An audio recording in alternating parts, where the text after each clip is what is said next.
Hello friends, எல்லாருக்கும் வணக்கம். இந்த வீடியோவில் எஸ்பிஐ பேங்க் சம்மந்தமான ஒரு முக்கியமான அப்டேட் கிடச்சிருக்கு. அதாவது வர்ற நவம்பர் 30ஆம் தேதியோட நாங்கள் இந்த சேவையை நிறுத்துகிறோம் அப்படிங்கிற மாதிரி ஒரு முக்கியமான அறிவிப்பை கொடுத்துருக்குறாங்க.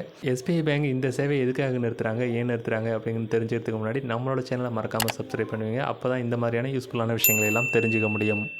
எஸ்பிஐ பேங்க் எந்த சேவையை நவம்பர் 30ஆம் தேதியோட நிறுத்துகிறாங்க அப்படின்னு பார்த்தீங்கன்னா, அதாவது எம்கேஷ் அப்படின்னு சொல்லக்கூடிய இந்த ஒரு சேவையை தான் நவம்பர் 30ஆம் தேதியோட நிறுத்துகிறாங்க. ஏன் எஸ்பிஐ பேங்க் இந்த எம்கேஷ் அப்படிங்கிற இந்த சேவையை ஏன் நிறுத்துகிறாங்கன்னா, ஆர்பிஐயோட அறிவுறுத்தல் படி இந்த சேவையை நாங்கள் நிறுத்துகிறோம் அப்படின்னு சொல்லியிருக்கிறாங்க. ஒரு சில பாதுகாப்பு காரணங்களுக்காகவும் பணப்பரிமாற்றம் சம்மந்தமான ஒரு சில டிஜிட்டல் தளத்தை மேம்படுத்துறதுக்கும் இந்த எம்கேஷ் அப்படிங்கிறத இந்த சேவையை நிறுத்துகிறோம் அப்படின்னு சொல்லியிருக்கிறாங்க. எஸ்பிஐ பேங்கில் அக்கௌண்ட் இருக்கிறவங்களுக்கு இந்த எம்கேஷ் அப்படின்னா என்னென்னு தெரியும். எம்கேஷுங்கிறது வேறு ஒன்றும் இல்லை. ஒருத்தருக்கு நம்ம பணம் அனுப்புகிறோன்னா அவரோட எந்த தகவலும் நமக்கு தேவையில்லை. அவரோட பேங்க் அக்கௌண்ட்டோட லிங்காக இருக்கிற அந்த மொபைல் நம்பரும், அது மட்டும் இல்லாமல் அவரோட மின்னஞ்சல் வழியாக இந்த பணத்தை எளிமையாகவும் வேகமாகவும் அனுப்ப முடியும்.